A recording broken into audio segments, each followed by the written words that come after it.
sekasi. Sveiki. Labai džiaugiamės, kad šiandien galim aplankyti jūsų Mažeikių miestą.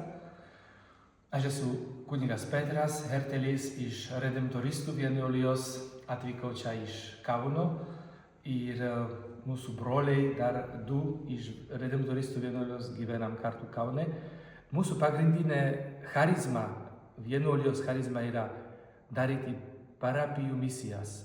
Todėl ir čia atvykom pas jūs, nes jūsų klebonai pakvietė mus, už ką jiem dėkojam, už tą nuotykį, kurį nori kartu ir su savo parapiečiais išgyventi. Ir norim čia jūsų mieste pravesti misijas, kurie bus nuo kovo 14 dienos iki 22 dienos. Brangus Mažeikių gyventojai, mes tikrai tikime, kad susitiksime, nes kartu su broliais redemptoristais, o Mažeikiuose ir kartu su Tiberiados broliais atvyksta ir grupelė pasauliečių. Tai mes darome kiekvieną kartą vykdami su broliais dėl to, kad patys išgyvenę Dievo meilę norime dalintis tai su kitais. Taigi, dalindamiesi apie Dievo meilę, apie tai, ką Dievas daro mūsų gyvenimuose, mes kviesim jūsų susitikimus. Šeimoms, vyrams, atskirai moterims, aplankysime mokyklas, susitiksime įvairiose įstaigose. Tegul tai būna tas laikas, kur mes visi kartu vėl iš naujo galėsime išgyventi, kad esame mylimi Dievo vaikai. Taip, ir aš esu brolis Jonas iš Tiberiados bendruomenės. Mes taip pat prisijungsim šią misijai ir mūsų bendruomenės charizma labiau yra darbas su jaunimu ir su šeimomis. Tai mūsų irgi atvyks keli broliai, gal netgi keli asiliukai. Tai mielai kviesim visus. Misijos vyks abuose parapijose ir Jėzaus širdies ir Švento Pranciškaus Asyžiečių parapijose.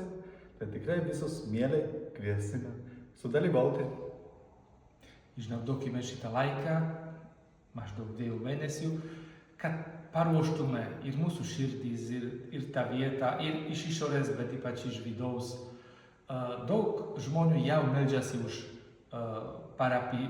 parapijos misijas Mažeikiuose, ne tik iš Mažeikių, bet ir iš Lietuvos įvairių kampų ir iš užsienio.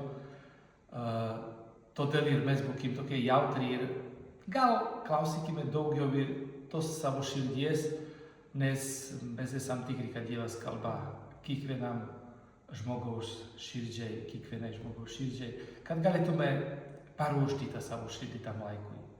Ir būkime misionieriais. Jau dabar kiekvienas Mažeikių gyventojas, o ypač bažnyčios lankytojas yra tas, kuris ateina melstis, jis jau gali pradėti tas misijas. Kaip kunigas Peter sakė, malda, bet tuo pačiu aš manau, kad jau ir pakvietimu. Pakvieskime net ir tą, kuris atrodo yra toli nuo Dievo ar nuo bažnyčios, bent jau tegul ateina pažiūrėti. Ir man atrodo, kad tas susitikimas, jūsų su tuo žmogumi ir pakvietimas, gali padėti žmogui kitam sutikti Kristų. Būkime drąsūs, būkime tie, kurie einam ir kviečiam ir dalinamės tuo, ko Dievas įdėjo į mūsų širdis.